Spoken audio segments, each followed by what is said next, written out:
আসসালামু আলাইকুম।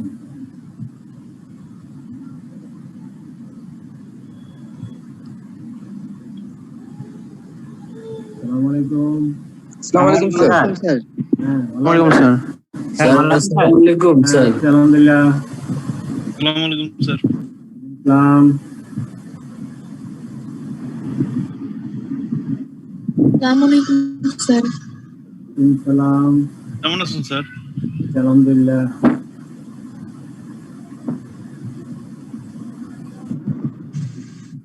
শোনা যাচ্ছে? ক্লিয়ার শোনা যাচ্ছে? স্যার স্যার আপনার ভিডিও একদম আজকে খোলা স্যার।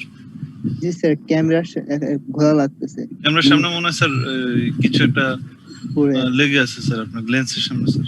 আমি দেখতেছি ঘোলা লাগতেছে, কিন্তু কেন লাগতেছে? লেন্সের মধ্যে কিছু একটা লেগে আছে মনে হয় স্যার। একটু লেন্সের মধ্যে আঙ্গুল দিয়ে দেখেন তো স্যার কিছু আছে নাকি।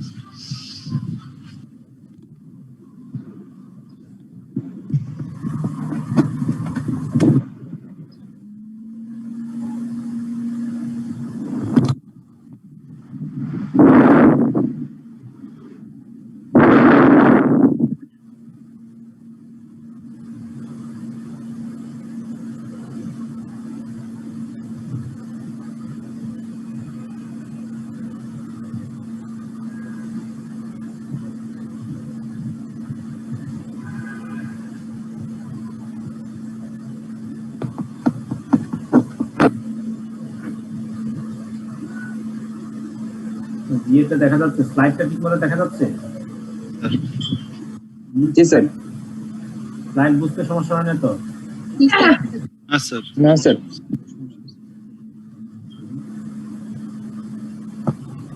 বাচ্চারা মনে হয় ধরছিল, কি যেন কাগজ টাগজ লাগাইছিল, এটা কাগজটা ফালাইছে।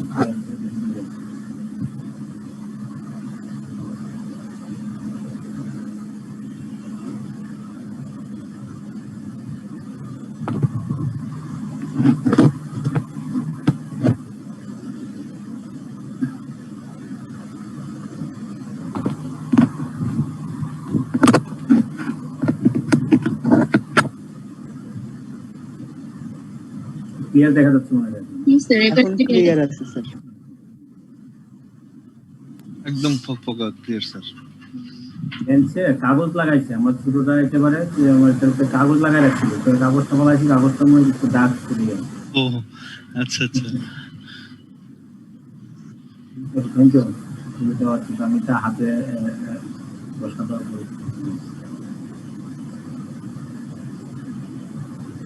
শনিবারের ক্লাসটা 5টা ক্লাস একটু প্রবলেম না? স্যার যারা অফিস করেন তাদের জয়েন করতে একটু লেট হয়। জি স্যার, অনেক সমস্যা। অবজেকশন, অনেকেই অবজেকশন, কিন্তু আমরা জানাইছি। স্যার আইসিএবি কি আমাদের কথা শুনবে? আমাদের অবজেকশন কি শুনবে স্যার? আদৌ কোনো গুরুত্ব দিবে স্যার? না, আপনাদের কথা তো শুনবে, আপনাদের জন্য তো আইসিবি।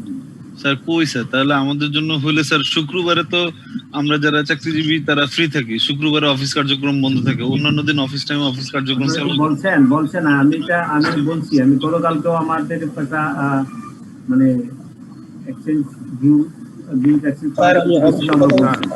আর বিষয়টা হচ্ছে কি স্যার, আমি বলি এই যে যেদিন 3টা ক্লাস হয়, মানে 5 ঘন্টা ক্লাস হয়, যেদিন 3টা ক্লাস হয় 5টা থেকে নিয়ে 10টা পর্যন্ত, এটা এভাবে না করে 2 ঘন্টা মানে 2টা করে যদি ক্লাস হইতো, মানে 6টার পরে থেকে 6:30 থেকে বা 7টা থেকে 10টা পর্যন্ত 1.5 ঘন্টা করে তো ক্লাস এমনিতেই হচ্ছে, বা মাঝখানে একটা গ্যাপ যদি আলাদা থাকে তাহলে মনে বেটার হতো। আদারওয়াইজ স্যার আমরা জাস্ট অ্যাটেন্ড করে যাচ্ছি, বা যে টপিকস আমরা আপনারা দেখানোর সেটা জাস্ট নোট করা হচ্ছে, আদারওয়াইজ কিছুই আমরা বুঝতেছি না, বেশিরভাগ সময় আমরা বুঝতেছি না, বাট চেষ্টা করতেছি। এটা হচ্ছে যেমন স্যার আমি আমার দিক থেকে স্যার এই যে অফিস থেকে এখন কাজ করতেছি, ক্লাস করতেছি। এটা প্রবলেম, সবারই প্রবলেম, কিন্তু মানে আসলে ইনস্টিটিউশন কিছু করার নাই, কারণ হলো ক্লাস শুরু করতে দেরি করছে তো, নভেম্বরের ভিতরে তারা শেষ করতে যাচ্ছে, যার দরুন ক্লাসের চাপটা বেশি পড়ে গেছে। স্যার এই যে অফিস ওয়ার্ক গুলো স্যার, ধরেন যে আমরা যারা চাকরিজীবী ওরা তো অফিস টাইমে আইসিএমবি তে কিভাবে আসবে? আবার শুক্রবার শনিবার 2 দিনে বন্ধ থাকে, সেই দিন তো কোনো মানে যেহেতু প্রফেশনাল ডিগ্রি প্লেস, হ্যাঁ এখানে যারা প্রফেশনালরা আছে তারা তাদের কিছু কাজকর্ম আগাইতে পারে শুক্রবারে বা শনিবারে, সেটারও তো কোনো সুযোগ নাই। দাপ্তরিক কোনো কাজকর্ম আইসিএমবি তো ওই দিন এসে কোনো করা যায় না। দাপ্তরিক কাজকর্ম না করা গেলে সমস্যা নেই, কারণ দাপ্তরিক কাজকর্মগুলো হচ্ছে যে আপনার অনলাইন সিস্টেম হয়ে গেছে, সুতরাং এটা অনেকটাই এটা একটু কিছু কিছু ক্ষেত্রে ভালো হয়েছে স্যার। তবে আমরাও বলছি আপনাদের কথাগুলো, আমি আমাদের গতকালের প্রোগ্রাম ছিল, আমরা একসঙ্গে করছি যে এইটি প্রবলেম, যে ফার্স্ট থেকে ক্লাস প্রবলেম, দ্বিতীয়ত একসাথে টানা তো ক্লাস করা সেটাও প্রবলেম। তারপর বলছি যে জিনিসগুলো শুক্রবার, বিশেষ করে শুক্রবারে ক্লাস দেওয়ার জন্য, এটা আমি আগে থেকেও চাই, এখনো চাচ্ছি যে আসলে ক্লাসটা শুক্রবারে হলে অনেক ভালো। শুক্রবারে মিনিমাম মানে 100% আপনার হচ্ছে ছুটিতে আছে, কোনো সমস্যা নেই। ওনারা ওনাদের মতো আসলে চলে, তারপরে মানে আমাদের কথা আমরা বলতে হবে, বলতে বলতে একসময় হয়তো কাজ শুরু হবে। ঠিক আছে, আমরা একটু সামনের দিকে আগাই।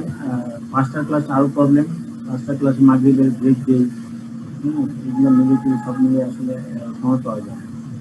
আর ওই দিক দিয়ে আবার আমাদের সময় মানে আমাদের এক্সট্রা সময় নেই, 1.5 ঘন্টার সময় শেষ হলে আপনি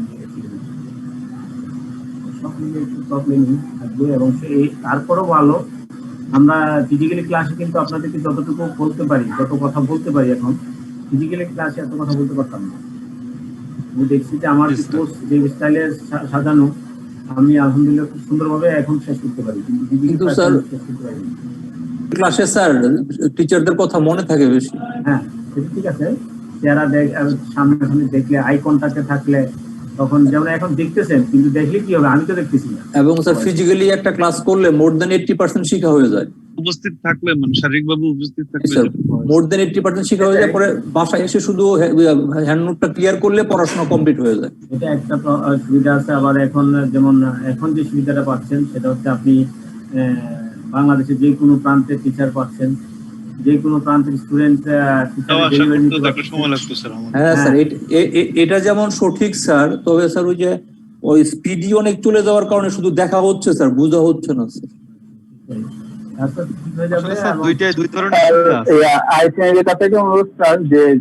অনলাইন ক্লাসটা চালু রাখে, তারপরে আমরা অনেক দূর দূরান্ত থেকেও ক্লাসগুলো করতে পারি। কনফার্ম এখন থেকে আইসিএমবি নেক্সট যত জেনারেশন চলবে, ওই জেনারেশন পর্যন্ত অনলাইনে চলবে। ঠিক আছে, মানে কি স্যার আর কোনো ক্লাসরুম না, ক্লাসরুম ফিজিক্যাল ক্লাসরুম তো হবে না আইসিএমবি।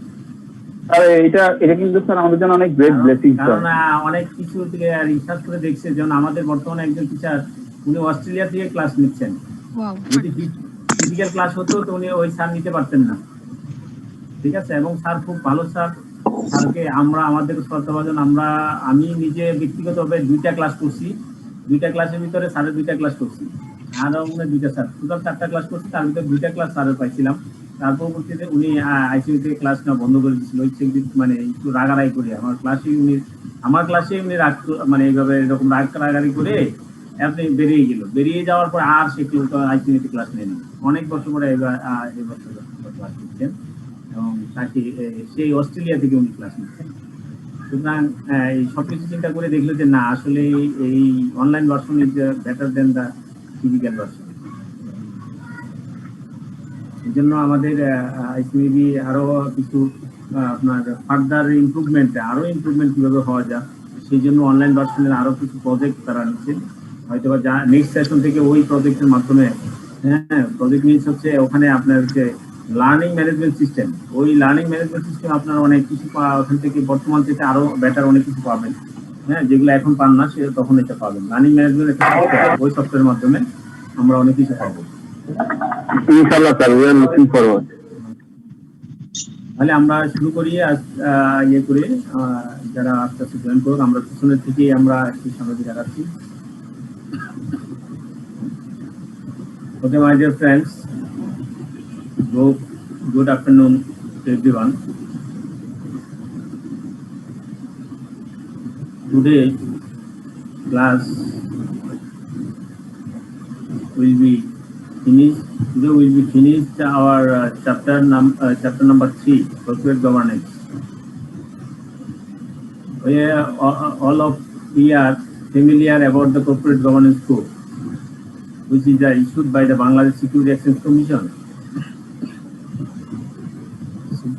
Security Exchange Commission notification date 3rd June 2018. আমরা জানি সিকিউরিটি এক্সচেঞ্জ কমিশন কি। সিকিউরিটি এক্সচেঞ্জ কমিশন হচ্ছে ক্যাপিটাল মার্কেটের রেগুলেটর। ক্যাপিটাল মার্কেটের regulator. Capital market means Chittagong stock exchange and Dhaka stock exchange. এই দুটো স্টক এক্সচেঞ্জের যে লিস্টেড কোম্পানিগুলো আছে তাদেরকে রেগুলেটর হচ্ছে security exchange commission. Security exchange commission বিশ্বের সবগুলা দেশেরই সিকিউরিটি এক্সচেঞ্জ কমিশনগুলা তারা ক্যাপিটাল মার্কেটকে রেগুলেট করে থাকেন। বাংলাদেশেও সিকিউরিটি এক্সচেঞ্জ কমিশন 1969 এর আদলে পরিচালিত হচ্ছে। সেই সিকিউরিটি এক্সচেঞ্জ অর্ডিন্যান্স 1969 ওইটার ক্ষমতা বলেই কর্পোরেট গভর্নেন্স কোড ইস্যু করছেন 8 June 2018। This is the latest version.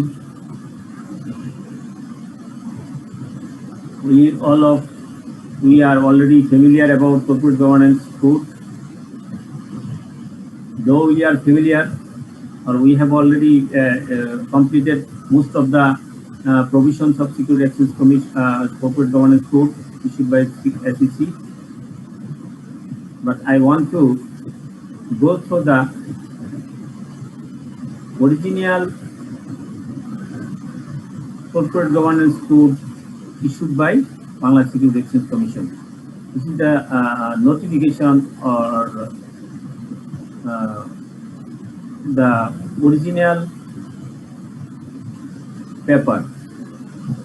So আমি বলছি, আগেই বলছি যে আমি সবসময় আপনাদেরকে যেটা প্রোভাইড করবো সেটা মেইন যে জিনিসটা দেখবেন সেটা হচ্ছে আমার লেখা বা আমার যে নোট সেটা না দেখে মেইন যে ফোকাস দিবেন সেটা হচ্ছে যে আইনগুলো আমরা দিব, যে আইনগুলো আমরা পাবো, হ্যাঁ, অথবা যেই নোটিফিকেশন আমরা পাবো, অথবা আমরা যেগুলো এসআরও পাবো, সেইগুলো নিজস্ব যে অথরিটি, সেই অথরিটির যে কপিটা সেটাকে থেকে আমরা রেফারেন্স দিই। সুতরাং সেইটা গুরুত্বটা বাড়ানোর জন্য আমি এটা দেখাচ্ছি মূল উদ্দেশ্য। আমরা অলরেডি কমপ্লিট করছি। দেখেন এখানে নাম্বার দেওয়া আছে, প্রতিটারই নাম এক নাম্বারের হচ্ছে কন্ডিশনাল কর্পোরেট গভর্নেন্স কোড দিয়ে শুরু করলো। First number 1 board of director. First 1 section 1 এটা আবার দেখেন নিচে বোর্ড অফ ডিরেক্টরের আবার নিচে অনেকগুলো সাব হেড আবার আছে, সাবসেকশন 1, হ্যাঁ 1 এ দেওয়া আছে size of the board of director. 1 এর 2 ইন্ডিপেন্ডেন্ট ডিরেক্টর। দেন আবার 2 এর আন্ডারে আবার সাব হেড দেওয়া আছে এ বি এর আন্ডারে আবার সাব হেড দেওয়া আছে। এরকম বিভিন্ন হেড অনুযায়ী দেওয়া আছে। এটা দেওয়ার হেড অনুযায়ী দেওয়ার উদ্দেশ্য এবং আপনাদেরকে বলার উদ্দেশ্য হচ্ছে এখানকার কর্পোরেট গভর্নেন্সের যে কোড অফ কর্পোরেট গভর্নেন্স এগুলো সবগুলো পয়েন্টই 100% ভাবে কি করতে হবে, একটা অর্গানাইজেশন যারা লিস্টেড কোম্পানি তারা কি করতে হবে, মানতে হবে, কমপ্লাই করতে হবে। এবং এটার জন্য সর্বশেষ নিচে দেখবেন একটা চেক আমরা দেখবো, চেক লিস্টে দেওয়া আছে একটা বক্স ট্রিকিং। আমরা বলছি আগে বক্স ট্রিকিং যে অ্যাপ্রুভ, সেই বক্স ট্রিকিং অ্যাপ্রুভটাকে এখানে আমরা দেখবো। এখানে নিচে দেখবেন একটা বক্স দেওয়া আছে, সেই বক্সে টিক মারতে হবে যে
হ্যালো,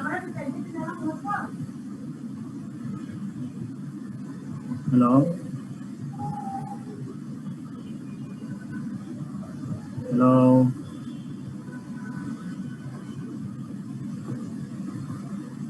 হ্যালো,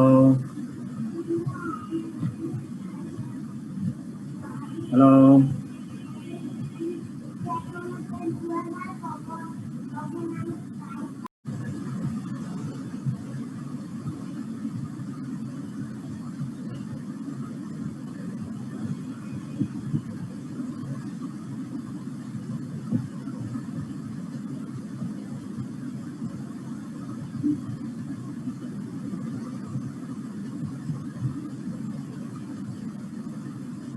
হ্যালো, আসসালামু আলাইকুম। স্যার স্যার এবার ঠিক আছে স্যার, এখন শোনা যাচ্ছে। পাওয়ার অফ হয়ে গেছিল, তার পরবর্তীতে আমাকে আনমিউট করে রাখছে আপনার ইনস্টিটিউট থেকে। আমাদের সবাইকে মিউট করে হ্যাঁ, রাখছে সবাইকে মিউট করে, আমাকে সব মিউট করে দিচ্ছে। স্যার। এখন ক্লিয়ার স্যার, এখন ঠিক আছে সবকিছু। বিষয় খুব ভালো।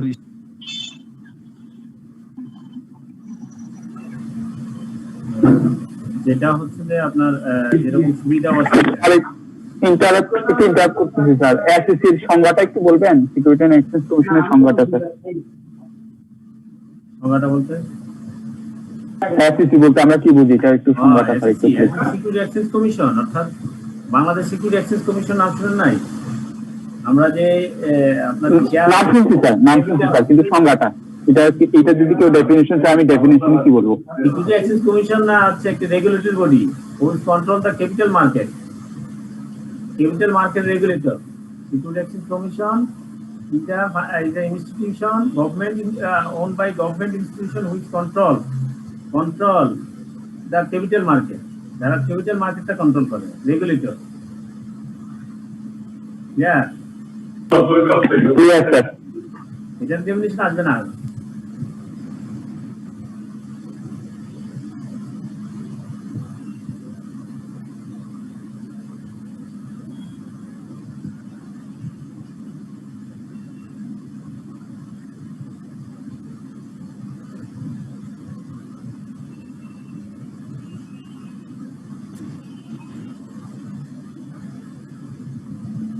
একটা প্রবলেম হলে এক জায়গা থেকে আরেক জায়গায় প্রবলেম।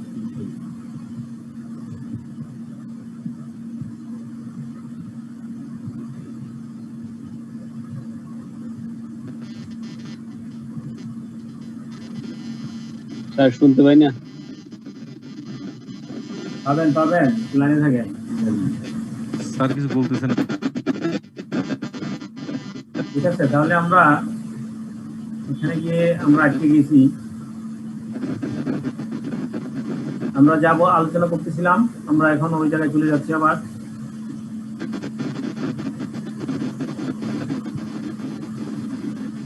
আমরা যা বলতেছিলাম যে আমাদের যে কর্পোরেট গভর্নেন্স কোড, সেটা এখানে আমরা পাবো, সেটা হচ্ছে বক্স ট্রিকিং অ্যাপ্রোচ। আমরা এক একটা অ্যাপ্রোচ আলোচনা করছিলাম, প্রিন্সিপাল বেস অ্যাপ্রোচ আর rule base approach. Rule base approach another name box ticking approach. আমরা এখানে দেখবো box ticking approach. Corporate governance code board of directors, number of board of directors এর আন্ডারে সেকশন 1 এর আন্ডারে সাবসেকশন 1, সাবসেকশন 2, সাবসেকশন 2 এর আন্ডারে আবার সাবসেকশন এ, 2 এর বি, 2 এর বি এর আন্ডারে আবার 2 এর বি এর 1।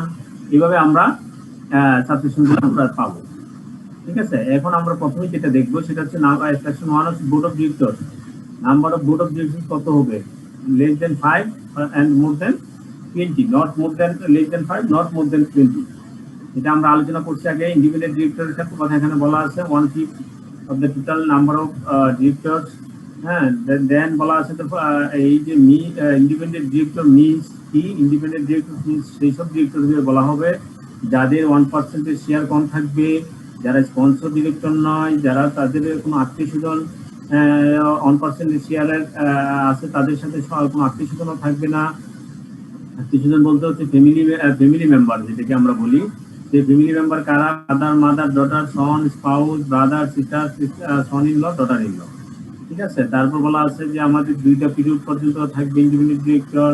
কারা হতে পারবে না, এই কথাগুলো আমরা আগে আলোচনা করছি, ঠিক আছে? দৌড়টা রিকোয়ারমেন্ট ফর ইন্ডিপেন্ডেন্ট ডিরেক্টর। তার পরবর্তীতে বলা আছে স্পেসিফিক আছে সেকশন নাম্বার 3। 3 মিনস হচ্ছে 1 এর সাবসেকশন 3। যেমন আমরা দেখছি এই যে 1 এর 1, 1 এর 2, 1 এর 3। তাহলে 1 এর 3 তে বলা আছে কোয়ালিফিকেশন। কোয়ালিফিকেশন কি ইন্ডিপেন্ডেন্ট ডিরেক্টরদের, সেটা আমার এখানে বলা আছে। নলেজেবল ইন্ডিভিজুয়াল হতে হবে, হ্যাঁ। তারপর বলা আছে যে মিনিমাম ক্যাপিটালের ক্ষেত্রে, প্রমোটারের ক্ষেত্রে কি হচ্ছে, বিজনেস লিডার, কর্পোরেট লিডার, হ্যাঁ। তারপর 5 গ্রেডের বেশি হতে হবে যদি গভর্নমেন্ট সার্ভিস, গভর্নমেন্ট হোল্ডার মানে স্যালারি পার্সন হয়, তাহলে 5 গ্রেডের চেয়ে বেশি স্যালারি তাদের এরকম কোনো নট বিলো 5 গ্রেড, 5 গ্রেডের নিচে না, 5 গ্রেড হলে হবে, হ্যাঁ। ফর্মাল অফিসে যারা রিটায়ারমেন্টে আছেন তারা হতে পারবেন, ইউনিভার্সিটি টিচাররা হতে পারবেন, হ্যাঁ। ইউনিভার্সিটি টিচার কারা, আবার এখানে স্পেসিফিক সাবজেক্ট দেওয়া আছে। ইউনিভার্সিটি টিচার বলেন, হ্যাঁ, প্রফেসর বলেন, অথবা যা বলিস না কেন মিনিমাম হতে হবে, হ্যাঁ। ইকোনমিক্স, কমার্স, বিজনেস ল, এই সাবজেক্টগুলোর আন্ডারে হতে হবে। ঠিক গভর্নমেন্টের ক্ষেত্রে এরকম যে সব সাবজেক্টে তারা হতে পারবেন না। গভর্নমেন্টের যারা তাদের ক্ষেত্রে হতে হবে বিজনেস ল, হ্যাঁ, কমার্স, ইকোনমিক্স, এই সাবজেক্টগুলো থেকে যারা ডিগ্রি আছে এবং যারা 5 গ্রেডের এবং এন্ড অ্যাবাভ যারা, তারা এই ইন্ডিপেন্ডেন্ট ডিরেক্টর হতে পারবেন। এবং সব ক্ষেত্রে প্রফেশনাল অ্যাকাউন্টেন্ট যারা, তারা ইন্ডিপেন্ডেন্ট ডিরেক্টর হতে পারবেন। চার্টার্ড সেক্রেটারি যারা, তারা হতে পারবেন, হ্যাঁ। এবং প্রতি ক্ষেত্রে বলা আছে তার মিনিমাম 10 ইয়ার্স এক্সপিরিয়েন্স থাকতে হবে। উপরে যে বিএড যতগুলো এখানে 5টা বলা আছে, 5টা যে কোয়ালিফিকেশন, সেই 5টার জন্যই আপনার 10 বছর এক্সপিরিয়েন্স থাকতে হবে। তারপর বলা আছে যে স্পেশাল কেসের ক্ষেত্রে সেটা পারমিশন নিয়ে যদি স্পেশাল কেস ভিত্তি করে।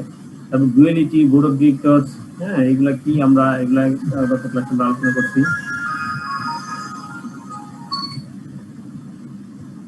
আসসালামু আলাইকুম। হ্যাঁ, আমাকে দেখতে পাচ্ছেন না?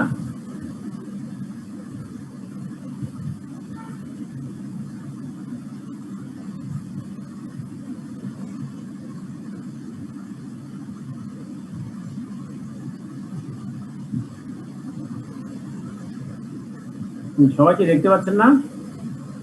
স্যার আনমিউট করা যাচ্ছে না, আর আপনার স্যার স্ক্রিন শেয়ার করেন নাই তো, এটা আপনার বলাও যাচ্ছিল না। আমরা আপনি তো আমাদেরকে মিউট করে রেখেছেন, হ্যাঁ, এজন্য মনে হয় আমাদেরকে একজন ফোন দিছে। আচ্ছা, এখন কি আপনি দেখতেছেন?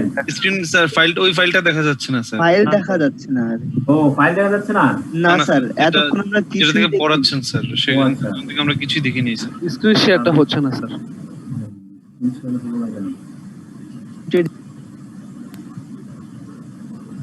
এগুলো হচ্ছে স্যার অনলাইন ক্লাসের বিড়ম্বনা স্যার।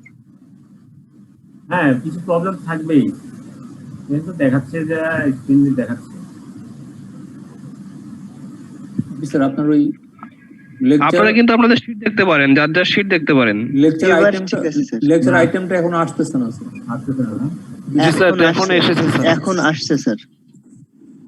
ভাই শীট তো প্রিন্ট দিয়ে হাতে নিয়ে এখন দেখা যাচ্ছে? জি স্যার। জি স্যার, এখন যেখান থেকে পড়াচ্ছেন সেটা বুঝতে পারছি। আমার এখানে কিন্তু দেখা যাচ্ছে যে আপনার আমার শেয়ারে আমি দেখতেছি, কিন্তু কেন? জি স্যার, এখন দেখা যাচ্ছে যে কোয়ালিফিকেশন। জি স্যার, এখন দেখা যাচ্ছে। ওকে, thank you.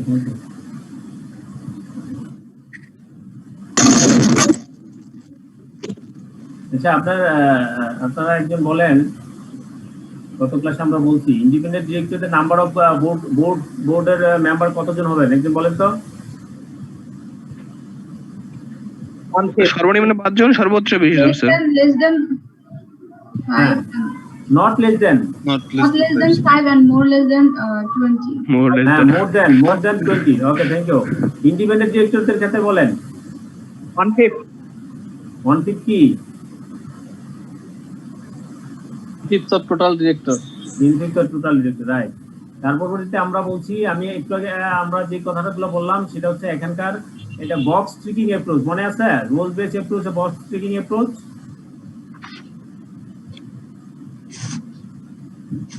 Principal base approach, rule base approach আমরা গত এর আগের চ্যাপ্টারে আমরা পড়াইছি। রুল বেস অ্যাপ্রোচ, হ্যাঁ।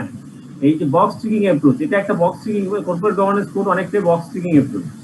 এখানে দেখেন, এখানে আপনার এই পয়েন্ট দেওয়া আছে, সেকশন 1 সাবসেকশন 2, 1 এর সাবসেকশন 2, 2 এর পরে 2 এর এ বি, বি এর নিচে আবার 1 2 এভাবে, হ্যাঁ, সাব টু সাব হেড দেওয়া আছে, এবং সেটা আমরা একটা বক্স দেখবো, নিচে দেখবো আমরা, ঠিক আছে? সেই বক্সগুলো টিক মারতে হয় যে আপনার অর্গানাইজেশন এগুলো কমপ্লায়েন্স করছে কি করে নাই। কোনো পয়েন্ট যদি না করে থাকে তাহলে কেন করে নাই সেই কারণ ব্যাখ্যা দিতে হয়, ঠিক আছে? তাহলে এইখানে আমরা বলছি ইন্ডিপেন্ডেন্ট একটু ওয়ান পিস বললাম। Share, number of share holding এর ক্ষেত্রে কি হবে?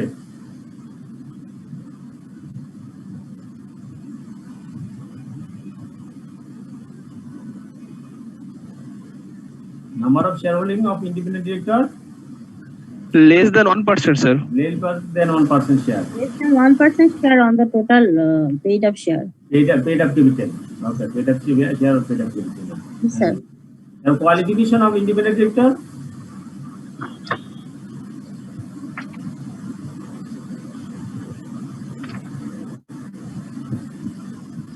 এখনো পুরোটা শেষ করতে পারিনি। কোয়ালিফিকেশন অফ কেন আমি কোয়ালিফিকেশন পড়াইছি তো, আগেই পড়াইছি। বিজনেস লেটার হবে, কর্পোরেট লেটার, তারপরে ফর্মাল গভর্নমেন্ট অফিশিয়াল, দেন ইউনিভার্সিটি টিচার, হ্যাঁ বুঝছি, হ্যাঁ প্রফেশনাল। বিজনেস লিডার আর কর্পোরেট লিডারের মধ্যে পার্থক্য কি, বেসিক ডিফারেন্স কি? স্যার বিজনেস লেটার উদ্যোক্তা স্যার, হ্যাঁ, আর কর্পোরেট লেটার হচ্ছে employee. Right. The chief executive officer, sir. Okay right. Business leader হচ্ছে এন্টারপ্রেনিউর, প্রমোটার, ডিরেক্টর, ওনার, দে আর কল বিজনেস লিডার। আর কর্পোরেট লিডার হচ্ছে salaried person, executive. Executive officer and হ্যাঁ, manager. ঠিক আছে, executive আর officer বললেই আমরা বলবো, অথবা স্যালারিড পারসন বলতে পারি, তারা হচ্ছে কর্পোরেট লিডার। আমরা ফর্মাল অফিসিয়ালের ক্ষেত্রে আমরা বলছিলাম কত number grade? Not below 5th grade, not below 5th grade, sir. হ্যাঁ, And they should be the student or হ্যাঁ, educational commerce background. They should be bachelor degree, ঠিক আছে, অনার্স, মিনিমাম অনার্স আর ব্যাচেলর যেটা বলি, হ্যাঁ, degree in economics, commerce, business and law. শুধু আপনার এই এমপ্লয়েড গভর্নমেন্ট অফিসারের ক্ষেত্রে নয়, ইউনিভার্সিটি টিচার, হ্যাঁ, এর ক্ষেত্রেও ঠিক একই সেম ডিগ্রি থাকতে হবে, এবং বলা আছে তাদের 10 বছর এক্সপিরিয়েন্স থাকতে হবে। হ্যাঁ, ডুয়ালিটি আমরা আলোচনা করছি গত ক্লাসে। স্যার ডিরেক্টরের ক্ষেত্রে স্যার প্রফেশনাল ডিগ্রি যাদের আছে তাদের কোনো প্রায়োরিটি আছে? না, ডিরেক্টরের ক্ষেত্রে ডিরেক্টর ওনার, প্রমোটার, সে নিজে ইন্ডিপেন্ডেন্ট ডিরেক্টর হইতে স্যার, ইন্ডিপেন্ডেন্ট ডিরেক্টর হইতে ওখানে তো বলা আছে স্যার যারা কমার্স ব্যাকগ্রাউন্ডের হইতে পারে। এই পাঁচটাই প্রায়োরিটি। এর ভিতরে আপনি হয়তো বলতে পারেন যে কমার্স ব্যাকগ্রাউন্ড থেকে দিবে। কেন দিবে? কারণ হলো যে ইন্ডিপেন্ডেন্ট ডিরেক্টরে আমরা পরবর্তীতে আমরা দেখবো অডিট কমিটির চেয়ারম্যান করতে হলে কি করতে হবে? ইন্ডিপেন্ডেন্ট ডিরেক্টরে করতে হবে, এবং সেখানে বলা আছে কি থাকতে হবে? ফাইন্যান্সিয়াল লিটারেট একজন থাকতেই হবে, বিশেষ করে অ্যাকাউন্টিং দেয়া অথবা ম্যানেজমেন্ট। কস্ট এন্ড ম্যানেজমেন্ট অ্যাকাউন্টেন্টও ইয়া হইতে পারবে স্যার। ডেফিনেটলি সেটাই তো বলা আছে এখানে। স্যার 5 নম্বরে বলা আছে। হ্যাঁ, আর শুধু থাকতে পারবে তা না, বর্তমানে মোটামুটি ইন্ডিপেন্ডেন্ট ডিরেক্টর ম্যাক্সিমামই কস্ট এন্ড ম্যানেজমেন্ট অ্যাকাউন্টিং। তাহলে আমাদের একটা সুযোগ আছে স্যার অর্গানাইজেশনে। ম্যাক্সিমাম আপনার ইন্ডিপেন্ডেন্ট ডিরেক্টর হচ্ছে চার্টার্ড অ্যাকাউন্টেন্ট আর cost and management accounting. Sir একজন ডিরেক্টর, ইন্ডিপেন্ডেন্ট ডিরেক্টর কোম্পানি থেকে কি কি ফ্যাসিলিটিস ভোগ করে স্যার? আছে এটারই পিছনের দিকে আছে, পরে আমরা দেখব।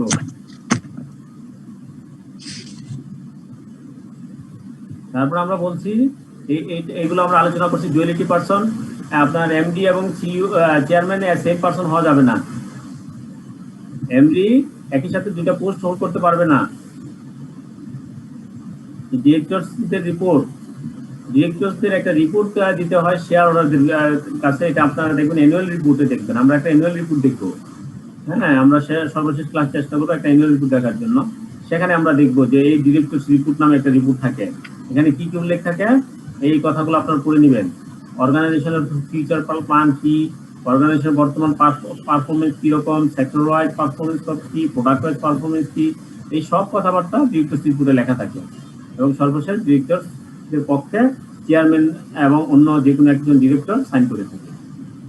ডিরেক্টরস রিপোর্ট, এখানে অনেক কথা আছে ডিরেক্টরস রিপোর্টে কি কি থাকে। দেন বলা আছে meeting of the board of director. Board of director meeting কি হবে, হ্যাঁ, কিভাবে হবে সেই কথাটা এখানে বলা আছে। Code of conduct for the chairman, other board members and CEO. সিইওর ক্ষেত্রে কোড অফ কন্ডাক্ট কিরকম হবে governance of board of directors of subsidiary company. Subsidiary company কি, এটা আমরা পড়ছি। সাবসিডিয়ারি কোম্পানির ক্ষেত্রে বোর্ড অফ ডিরেক্টরের কি করতে হবে, ঠিক আছে। মিনুটটা কি করতে হবে, আপনার হোল্ডিং কোম্পানি বোর্ড মিটিং এ এটা সাবসিডিয়ারি বোর্ড মিটিং এর মিনুটটা আপনার গোত্র করতে হবে।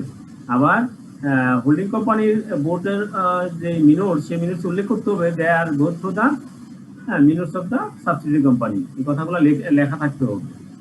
হ্যাঁ, audit committee holding company subsidiary কোম্পানির অডিট আপনার ফাইন্যান্সিয়াল ইনভেস্টমেন্ট গুলা তারা কি করবে, ফাইন্যান্সিয়াল স্টেটমেন্ট গুলা দেখবে। দেন আমরা বলছি ম্যানেজিং ডিরেক্টর, হ্যাঁ, এবং যে টপ পজিশন গুলা সেগুলা কারা হবেন এবং কারা নিয়োগ দিবেন সেই কথাগুলো এখানে বলা আছে। আমরা গত ক্লাসে এগুলো আলোচনা করছি। কয়টা পোস্ট আপনার বোর্ড অ্যাপয়েন্টমেন্ট করবেন বলেন, একজন বলেন তো কি কি কাদেরকে বোর্ড অ্যাপয়েন্ট করবেন, বোর্ড শ্যাল অ্যাপয়েন্ট। স্যার 5 জন। MD, CEO, CFO, HRSC and CS, internal audit, head of মানে head of department and CS. এবং এই পোস্টগুলো কি হতে হবে, ফিল বাই ডিফারেন্ট ইন্ডিভিজুয়াল। এই 5 post will be fill by different individual. আপনার একজন দুইটা দায়িত্ব পালন করতে পারবে না। তারপর হ্যাঁ, একই সাথে দুইটা কোম্পানির সেম সময়ে এর 5টা পোস্ট হোল্ড কেউই মানে ডাবল পোস্ট হোল্ড করতে পারবে না। তারপর এখানে বোর্ড ক্লিয়ারলি ডিফাইন করে দিবে কার কি রেসপন্সিবিলিটি। কেউ যে কাউকে যদি আপনার ডিজিমিনেট করতে হয় তাহলে সে দায়িত্ব এটা হচ্ছে ক্ষমতা হচ্ছে বোর্ডের, এবং সে board should be disseminate the information to the commission and stock exchange. Then হচ্ছে রিকোয়ারমেন্ট হচ্ছে বোর্ড মিটিং অ্যাটেন্ড করার যে রিকোয়ারমেন্ট গুলো কি কি, এই যে 5 জন, এই 4 জন বা 5 জন আমরা যাই বলি, তারা কি করতে হবে, বোর্ড মিটিং এ অ্যাটেন্ড করতে হবে। তারপর ডিউটি গুলা কি কি আছে, হ্যাঁ, বোর্ড মিটিং অ্যাটেন্ড করবে, কিন্তু তার যদি পার্সোনাল ম্যাটার থাকে তাহলে সেখানে করবে না। তাদের ডিউটি কি, তাদের ডিউটি গুলো এখানে আবার দেওয়া আছে। এমডি আর সিএফও মিলে একটা আপনার ওই যে ডিরেক্টর রিপোর্ট বলি আমরা, অ্যানুয়াল রিপোর্ট, সেখানে একটা কি করতে হয়, তারা সার্টিফাই করতে হয় যে আমরা তারা সঠিকভাবে কাজ করছে, সেখানে কোনো ম্যাটেরিয়াল আনফিল স্টেটমেন্ট নাই, হ্যাঁ, এবং কোনো অমিট করা হয় নাই, তারা কোনো ভাইলেশন করে নাই, এই কথাগুলো বলতে হয়। বোর্ড অফ ডিরেক্টরস এর committee, audit committee, remuneration committee. Audit কমিটির রেসপন্সিবিলিটি কি, ঠিক আছে। কনস্টিটিউশন অডিট কমিটি কিভাবে থাকবে, অ্যাটলিস্ট 3 জন মেম্বার নিয়ে অডিট কমিটি হবে, এবং অডিট কমিটি গুলো অ্যাপয়েন্টমেন্ট করবে বোর্ড। এর মধ্যে থেকে হ্যাঁ, নন এক্সিকিউটিভ ডিরেক্টরদের কাছ থেকে করতে হবে। এক্সিকিউটিভ আর নন এক্সিকিউটিভ ডিরেক্টরের মধ্যে পার্থক্য কি, আমরা এক্সিকিউটিভ ডিরেক্টর নন এক্সিকিউটিভ হতে স্যার স্যালারিড না, এক্সিকিউটিভ ডিউটি হতে salaried. Salaried person only managing director. আমরা ম্যানেজিং ডিরেক্টর এক্সিকিউটিভ ডিরেক্টর হিসেবে আমরা জানি, ঠিক আছে। তারপর আমরা বলছি যে এখানে কনস্টিটিউশনের পরে আমরা এগুলা বললাম, পিরিয়ড গুলা এখানে বলা আছে। কোম্পানি সেক্রেটারি হিসেবে থাকবে। ফোরাম কিভাবে, ইন্ডিভিজুয়াল ডিরেক্টর ছাড়া ফোরাম পূর্ণ হবে না। Chairperson of the audit committee, chairperson কিভাবে হবে, এই কথাগুলো আমরা গত ক্লাসে আমরা আলোচনা করছি।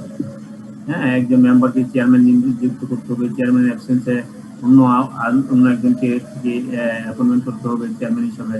সেই ক্ষেত্রে হয়তো বা অডিট কমিটি ইন্ডিপেন্ডেন্ট ডিরেক্টর যে থাকতে হবে, সেই কন্ডিশন হয়তো না, মানে ফিল আপ না করলেও ফর্ম পূর্ণ হবে। এই যদি চেয়ারম্যান অনুপস্থিত থাকে, চেয়ারম্যান ইন্ডিপেন্ডেন্ট ডিরেক্টর যদি সে অনুপস্থিত থাকে, আবার সেই ক্ষেত্রে যদি একজন চেয়ারম্যান নিয়োগ করা হয়। কারণ তারপর হচ্ছে চেয়ারপারসন অফ দ্য অডিট কমিটির চেয়ারপারসন এজিএম উপস্থিত থাকবে। তারপর অডিট কমিটির মিটিং কিভাবে হবে, ঠিক আছে। এই পর্যন্ত আমরা, এর আগ পর্যন্ত আমরা আলোচনা করছি, এখান থেকে আমরা নতুন করে আলোচনা করছি, ঠিক আছে। সবাই ক্লিয়ার? স্যার মাগরিবের আজান হয়েছে স্যার। পিছনের গুলা কি কারো কোনো প্রবলেম আছে? না স্যার। আমরা নামাজে বিরতি দিব, সমস্যা নেই, 5 মিনিট পরে পড়ি, আজানটা শেষ হোক। আজান হয়ে গেছে, বাসায় পড়বো। হ্যাঁ, আজান হয়ে গেছে, হচ্ছে আজান দিচ্ছি স্যার, আজান চলছে, আর 5 মিনিট পরে পড়ি। এতক্ষণ পর্যন্ত আমরা যে আলোচনা করলাম, আমরা রিভিউ করলাম প্রিভিয়াস যে 2টা লেকচার আমরা বলছি, সেই লেকচারগুলো আসলে রিভিউ হলো এতক্ষণ পর্যন্ত। জি স্যার। এর মধ্যে কারো কোনো প্রবলেম আছে কিনা? না স্যার, কোনো প্রবলেম নাই স্যার। আমরা সামনের দিকে আগামো তাহলে। রুল অফ অডিট কমিটি, ঠিক আছে। তাহলে অডিট কমিটি আমরা কনস্টিটিউশন পর্যন্ত আমরা পড়ছি। তারপর অডিট কমিটির মিটিং কি রকম হবে। The audit committee shall contain at least its 4 meeting. ইয়ারে প্রতি বছর কমপক্ষে 4টা মিটিং করতে হবে, তার বেশি হতে পারে, কম না। তারপর ফোরাম কিভাবে অডিট কমিটি হবে। either 2 members or 2/3 of the members of the audit committee. Audit committee, হ্যাঁ, আপনার 2 জন মেম্বার থাকতে হবে, অথবা যেই মেম্বার যতজন থাকবে তার চেয়ে তার 3 ভাগের 2 মানে 2 ভাগ থাকতে হবে মিনিমাম। হ্যাঁ, এর ভিতরে যেটা হায়ার। কিন্তু এই সেক্ষেত্রে অবশ্যই কি থাকবে, ইন্ডিপেন্ডেন্ট ডিরেক্টর কিন্তু অবশ্যই থাকতে হবে। Role of audit committee, audit কমিটির কাজ কি role? Audit committee shall oversee the financial reporting process. Audit committee financial reporting process oversee করবে। Monitor choice of accounting policies and principle, monitor internal audit compliance, হ্যাঁ, এই কাজগুলা audit কমিটির কাজ।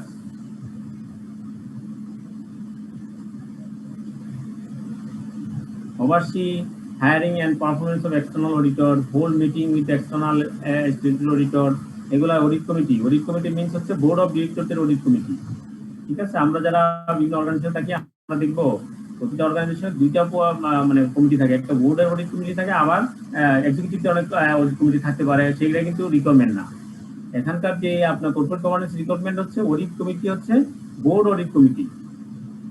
Review the education of internal audit function, review the management discussion, analysis before disclosing in the annual report, হ্যাঁ, এই কাজগুলো সবগুলো অডিট কমিটির কাজ। তারপর বলা আছে দেখেন audit committee reporting of the audit committee. Audit committee কোথায় কোথায় রিপোর্ট করবে? Reporting to the board of directors. Audit committee board of directors আমরা যখন কনস্টিটিউশন বলছি সেখানে বলা আছে অডিট কমিটি, হ্যাঁ, বোর্ড অফ ডিরেক্টরদের কাছে কি করবে? রেসপন্সিবল হবে। তাহলে বোর্ড অফ ডিরেক্টরদের কাছে অবশ্যই সে তার রেসপন্সিবল মানে ডিরেক্টরদের কাছে কি করতে হবে? রিপোর্টিং করতে হবে। দেন বলা আছে অডিট কমিটি, তাহলে board of directors কি report করবে? Audit committee shall report on its activities on the board. Audit committee shall immediately report to the board on the following findings: report on conflict of interest, suspected, এই কথাগুলো এখানে আমরা audit committee report. দেন বলা আছে reporting to the authority. Audit committee report করবে কিসের উপর? অথরিটির কাছে। একটা হচ্ছে বোর্ড অফ ডিরেক্টর আর একটা হচ্ছে অথরিটি। অথরিটি কি? অথরিটি বলতে এখানে বোঝাচ্ছে তারা commission, security exchange commission. Audit committee has reported to the board about anything which is the material impact of the financial condition and results of operation, has discussed with the board and management. That may rectification is necessary if the audit committee finds that such restriction has been unreasonably ignored. Audit committee যখন report করবে বোর্ডের কাছে, আর board এবং ম্যানেজমেন্টকে যখন জানাবে, আর সেগুলো যদি তারা আনরিজনেবলি ইগনোর করে, সেগুলো যদি তারা না মানে বারবার জানার পরেও, then audit committee shall report such findings to the commission. তাহলে audit committee commissionকে রিপোর্ট করবে। Upon reporting of such matters to the board of 3 months, 3 times the completion of a period of 6 months from the date of first reporting to the board, whichever is earlier. অর্থাৎ বোর্ডকে জানানোর পরে যদি 6 মাস অথবা 3টা এরকম 3 time 3 বার জানানোর পরে অথবা 6 মাস হয়ে যায়, তাহলে তারপরেও যদি বোর্ড কোনো এটাতে অ্যাকশন না নেয় অথবা কাজ না করে, তাহলে তারা কমিশনকে জানাবে। তাহলে দুইটা, একটা হচ্ছে reporting to audit committee, reporting to the board of director, আর reporting to the authority. Then reporting to the shareholders and general investor. অডিটররা আপনার অডিট কমিটি কি করবে?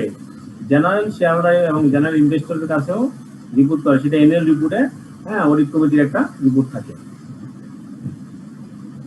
এই হচ্ছে নমিনেশন এন্ড রিমুনারেশন কমিটি। আমরা এখন নামাজ পড়বো, নামাজের বিরতির পর আমরা আবার শুরু করবো। তাহলে নামাজের জন্য আমরা 5 মিনিট কি 6 মিনিট লাগতে পারে। ঠিক আছে, সবাই নামাজের বিরতি 10 মিনিট দেন স্যার। 10 মিনিট ঠিক আছে, অসুবিধা নেই। 10 মিনিট লাগবে তো কি হবে? জি স্যার, ওযু এবং 5 রাকাত নামাজ 10 মিনিট লাগবে স্যার। ঠিক আছে, হ্যাঁ, সব মিলে 5-7 minute 10 minute. Okay sir, bye. Okay.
এখানে কস্ট বেনিফিট আর বিজনেস এথিক্সের যে পয়েন্ট গুলো মেনশন করতে বলছে, এখানে মূলত যে কেস স্টাডি আছে আকিজ জুট মিলসের, এটা মূলত সোশ্যাল রেসপন্সিবিলিটির একটা পার্ট স্যার। এখানে হয়তো প্রথম দিকে যদি এই কাজটা করা হয় তাহলে কস্টটা বেশি আসবে, বেনিফিটটা হয়তো মানে শর্ট টার্মে আসবে না, বাট লং টার্মে বেনিফিটটা কি কি আছে? বেনিফিট কিন্তু অনেক বেনিফিট আমরা আলোচনা করছি, বেনিফিটও তো অনেক আছে স্যার।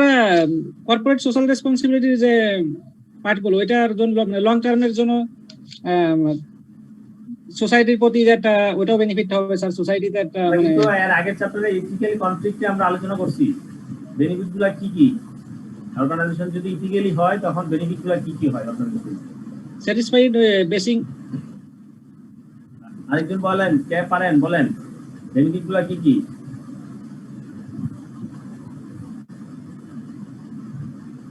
কস্ট তো এখানে 50 লাখ, এর বেশি কস্ট হবে না। এস্টিমেটেড কস্ট যেটা ধরলাম আমি এটাই ধরলাম। বেনিফিটগুলো কি কি?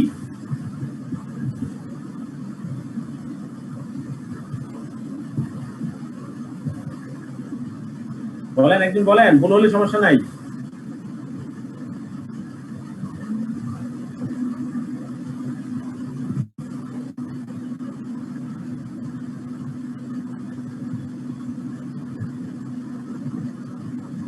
কেউ বলবেন না? না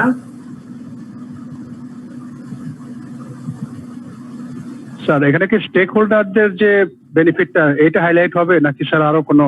এই স্টেক হোল্ডারদের বেনিফিট, অর্গানাইজেশনের কি বেনিফিট? স্টেক হোল্ডার তো বেনিফিট হবে, কিন্তু সেই বেনিফিটটার কারণে অর্গানাইজেশন কি বেনিফিট পাবে? স্যার অর্গানাইজেশন যে বেনিফিট পাবে তার যে স্যার ইয়েটা হবে যে ইটিপির যে ইফ্লুয়েন্ট গুলো, সেগুলো স্যার ডাইরেক্ট নদীতে যাওয়ার জন্য একটা ব্লক হলো স্যার, ড্রেনেজ একটা সিস্টেম। আর হলো স্যার একটা স্টেক হোল্ডাররা স্যাটিসফাইড থাকবে স্যার। স্যাটিসফাইড অর্গানাইজেশনের কি বেনিফিট? অর্গানাইজেশনের প্রতি লয়ালিটি বেড়ে যাবে, কাস্টমারদের লয়ালিটি বেড়ে যাবে, কাস্টমার সংখ্যা বেড়ে যাবে, সেলস বেড়ে যাবে, সেলস বেড়ে যায়, এমপ্লয়িরা স্যাটিসফাইড হয়ে যাবে, স্যাটিসফ্যাকশন বেড়ে যাবে, এমপ্লয়ি টার্নওভার কমে যাবে। ঠিক আছে, ইনভেস্টররা সেখানে মূল মোটিভেটেড হবে, বেশি বেশি করে শেয়ার কিনতে চাবে এবং তার শেয়ার প্রাইস অটোমেটিক্যালি বাড়তে থাকবে। একটা অর্গানাইজেশন যখন ইথিক্যালি হয়, অর্গানাইজেশন যখন এনভায়রনমেন্টাল ফ্রেন্ডলি হয়, তখন এর প্রতি এই বেনিফিটগুলো নিয়ে আসা যায়। বেনিফিটগুলো কি কি? কাস্টমাররা রয়্যালটি বেড়ে যায়, ইনভেস্টররা সেখানে আরো মুভ আপনার ইনভেস্ট করতে সেখানে আরো বেশি আপনার স্বতঃস্ফূর্তভাবে আসে।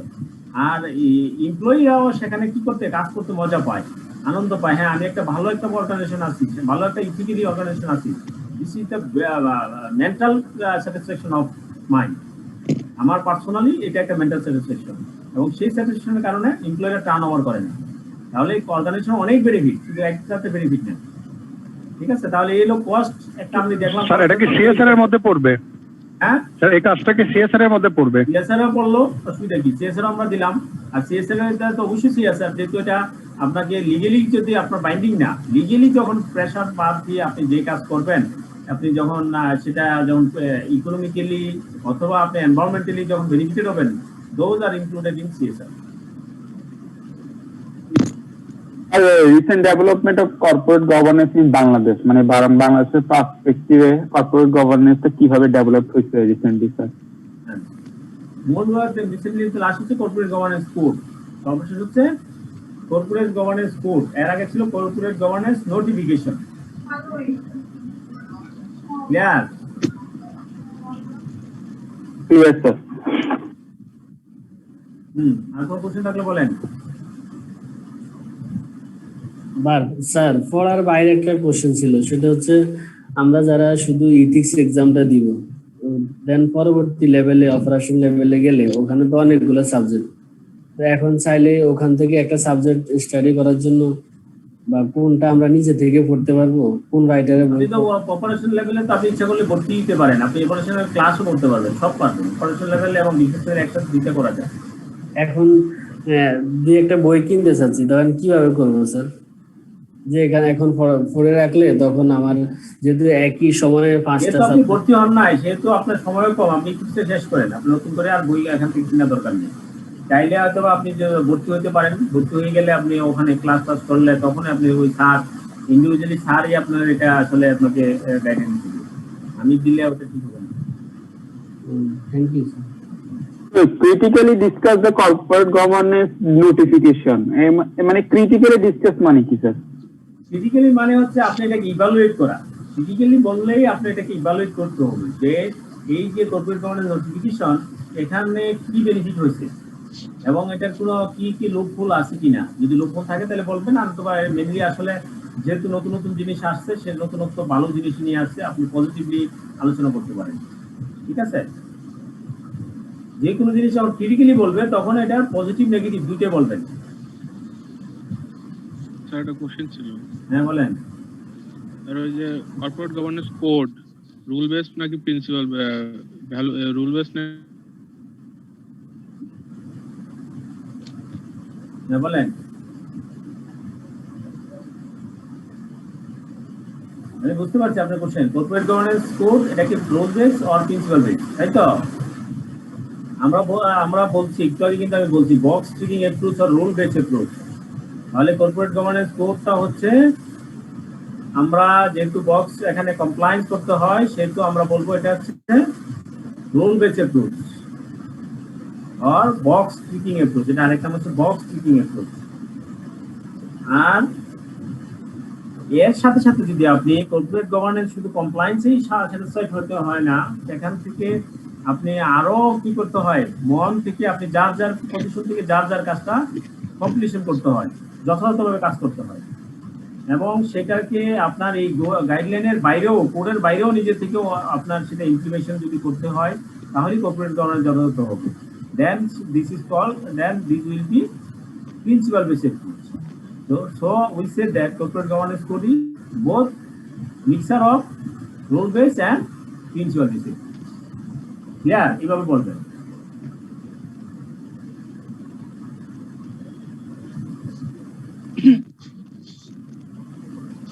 আর কোনো কোশ্চেন থাকলে বলেন। স্যার এখানে একটা ইয়ার কোশ্চেন হ্যাঁ, ডিসকাস এনি টু কোড আর কি এরকম একটা কোশ্চেন আছে, তাহলে কোন দুইটা আমরা আলোচনা করলে ভালো হবে স্যার? ওখানে মানে কোডগুলো তো আবার অনেক, মানে কিছু কিছু কোড আছে অনেক লেন্দি আর কি, পরীক্ষায় তো আমরা টাইম যদি শর্টেজ থাকে সেক্ষেত্রে একটু স্যার যদি বলতেন। কোন জায়গায় আছে কোশ্চেন?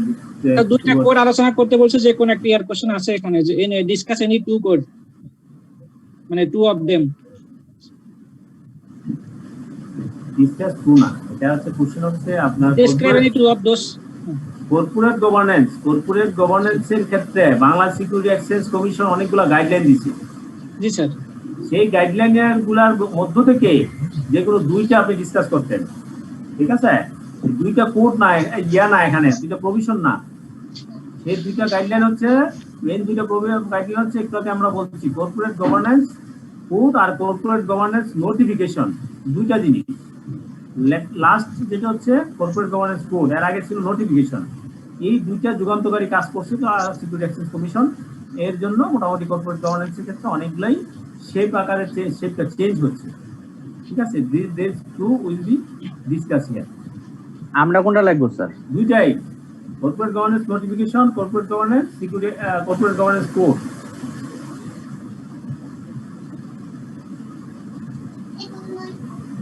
স্যার একটা প্রশ্ন ছিল। হ্যাঁ বলেন। স্যার প্রশ্ন আসছে স্যার, এটা বললো যে explain the impact of corporate governance on directors power and duties. এটা যদি বলেন। Directors power and duty corporate গভর্নেন্সের ক্ষেত্রে ডাইরেক্টলি বলাই আছে ডিরেক্টরসরা কি করতে পারবে। কর্পোরেট গভর্নেন্সের যে আমরা যেটা করছি সেই সিকিউরিটি এক্সচেঞ্জ কর্পোরেট ডিরেক্টরদের পাওয়ার কি, রোলস কি, রেসপন্সিবিলিটি কি, ডিরেক্টররা কি কি কাজ করবে। ডিরেক্টররা যে আপনার এই আপনার ডে টু ডে অপারেশন করবে না, তারা যে এইগুলা আমরা বলছি যে তারা হচ্ছে আপনার স্ট্র্যাটেজি ফর্মুলেশন করবে, তারা টপ ম্যানেজমেন্টকে হায়ার করবে,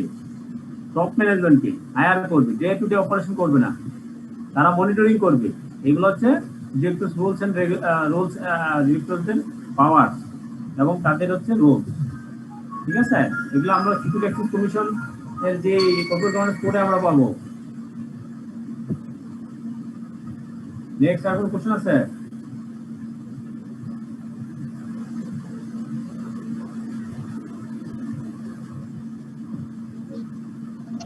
এটা কোন ছিল স্যার এই পড়ালেখার বাইরে আর কি? বলেন।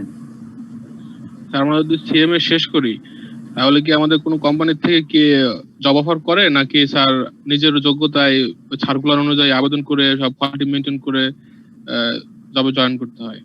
পৃথিবীর সবকিছুই কোনো রিয়ালিস্টিক না। আপনার জন্য হয়তো বা এরকম অফার আসতেও পারে, আবার নাও আসতে পারে।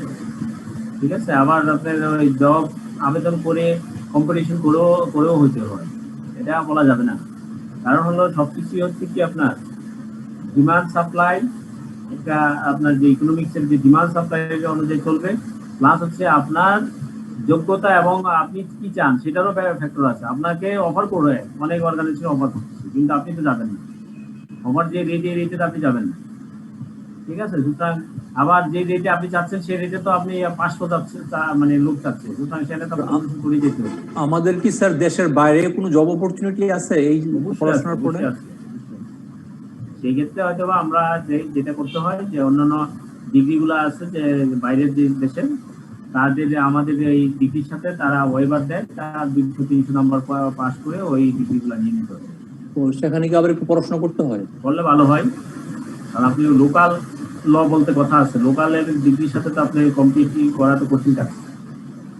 ঠিক আছে, সেখানকার ইনস্টিটিউট যেহেতু মেম্বারশিপ, এই আমাদের প্রফেশনাল সিস্টেমটা কিন্তু মেম্বার, সুতরাং আপনি এখানকার মেম্বার, এরকম 10টা যদি সি এর মেম্বার হন তাহলে তো সমস্যা নাই, সিএস এর মেম্বার হন তাহলে তো আরো ভালো। ঠিক আছে, একসাথে আপনি 10টা মেম্বার, তাহলে আপনার ইয়ে তো আরো হাই হবে, এটাই স্বাভাবিক। ইন্টারন্যাশনাল রিকগনাইজ সবগুলা। জি স্যার। ঠিক আছে তাহলে, ওকে স্যার, ভালো থাকেন। জি স্যার। আসসালামু আলাইকুম স্যার। আসসালামু আলাইকুম স্যার। আসসালামু আলাইকুম। আসসালামু আলাইকুম স্যার। আসসালামু আলাইকুম স্যার। কোন আছেন নাকি কেউ? আসসালামু আলাইকুম। আসসালামু আলাইকুম স্যার। ওয়েলকাম। স্যার আছি। হ্যাঁ, আমরা